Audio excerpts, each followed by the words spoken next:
The Hangar and Air Freight business was originally part of the Smuggler's Run DLC, and ever since it released it was commonly considered to be one of the worst money-making ventures in the entire game. However, that's all changed with the recent Drug Wars update, where the Hangar had its profit margins permanently tripled, finally making it a viable option for any players wanting to take to the skies in search of their next big payday. In this video, I'll be showing you everything you need to know, and whether you're playing solo or with friends, I'll be going over the best money making methods possible so you can start building that bank balance in no time at all. To get started, you will of course need to buy a hangar, which can be purchased over at the Maze Bank Foreclosures website, where you'll first see a couple of options down at the Los Santos International Airport. These are the cheapest hangars in the game, but they still offer full access to the air freight business, and for anyone working on a budget, they're not a terrible option. However, my personal preference for those of you with a bit more money to spend would be the hangars up here at Fort Zancudo. They are a bit more expensive, but they're in a good location and offer the perk of an all-access pass to the otherwise restricted military base. None of the upgrades are specifically required for making max profits, but two you might want to consider are the living quarters, which will give you the option of spawning inside your hangar when you load into the game or change sessions. And of course the other one worth buying is the workshop down here at the bottom. Not a cheap upgrade by any means, costing over $1 million at full price, but it gives you the unique ability to modify any of the 20 aircrafts that can be stored inside your hangar. On top of that, you'll also be given a new option in your interaction menu that allows you to remotely request any of your personal aircrafts. And then there's the low-level access pass to Fort Zancudo that I mentioned earlier, meaning that you no longer have to worry about a 4-star wanted level and getting blown out of the sky every time you accidentally cross the restricted airspace. But now it's time to make that money, and to do that we'll need to gather a collection of crates that will eventually be sold off to prospective buyers around the map. In order to get the crates, you need to complete a bunch of sourcing missions that can be accessed via the computer inside your hangar office. Unlike the CEO warehouse though, you don't actually have to pay anything for sourcing them, so everything you collect will eventually be turned into pure profit. The missions can honestly be a lot of fun, assuming you enjoy flying, and they offer a nice change of pace to a lot of the other money-making operations currently available. Some of them can be quite challenging though, and while the game does provide you with a recommended aircraft for whatever the mission requires, you're usually going to be better off using one of your personal aircrafts instead. They're a lot more durable, and in most cases can weather heavier damage than the planes they give you. Plus most of them are geared towards multiplayer, and if you're playing solo, you'll often find yourself caught short unless you come prepared with your weaponized vehicle of choice. If you don't own a weaponized aircraft yet and are struggling for ideas, two solid options are the Hydrojet for people that like planes, and the Savage for people that like helicopters.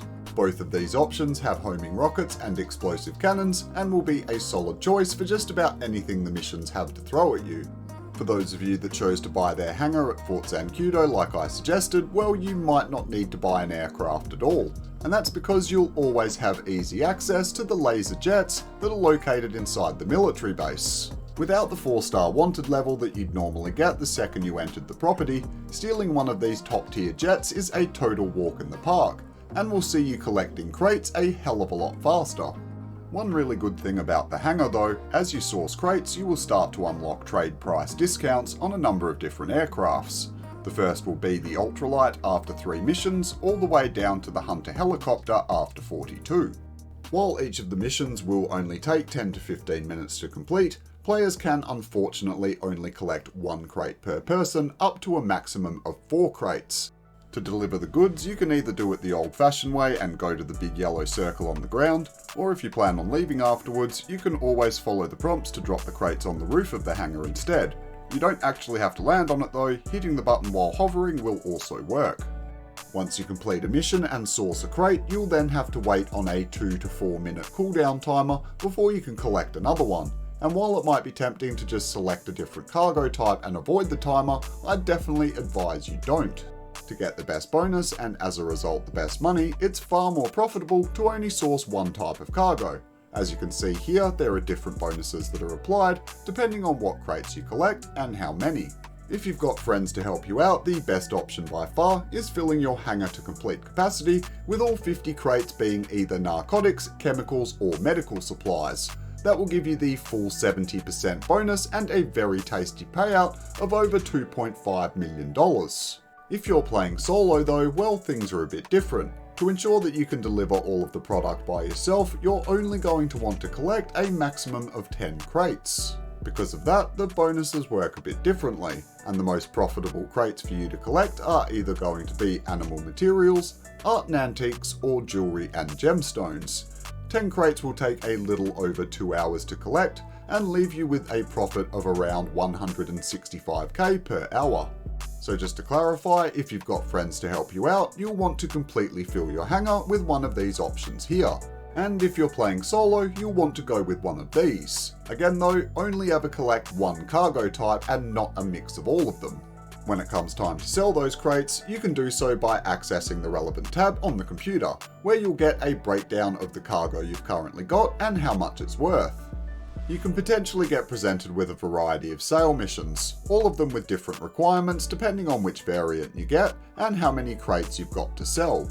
For solo sales, where you're only selling 10 crates at a time, you'll either be given a singular vehicle like this that requires you to navigate to a series of difficult to reach drop points, or you'll be given 3 Havoc helicopters, each with multiple locations that you must deliver to. Of these two possibilities, the singular vehicle is obviously the better mission.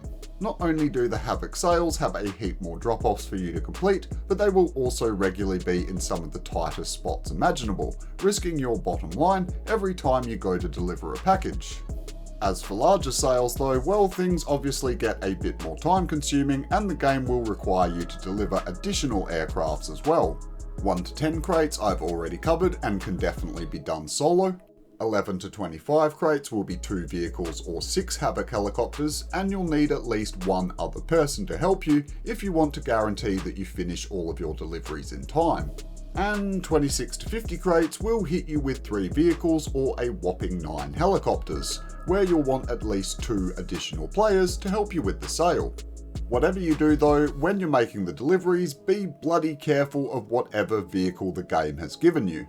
As I mentioned earlier, some of the drop-offs can be in some very tight spaces, and if you accidentally clip something and blow yourself up, you'll lose whatever product is on board, and of course the money that goes with it. So be careful, take your time, and don't take any unnecessary risks.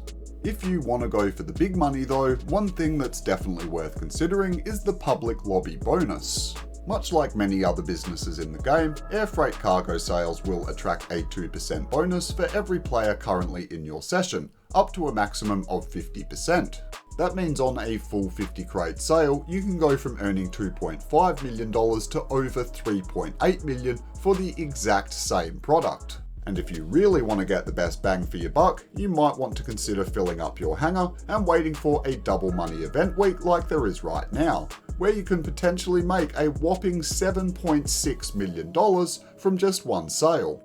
That being said though, the dangers that come from selling cargo in a completely full open lobby are vast and many, and there's a decent chance you'll get blown to bits and lose everything you've worked so hard for in the process. So with all of the new changes, the hangar has certainly improved a lot.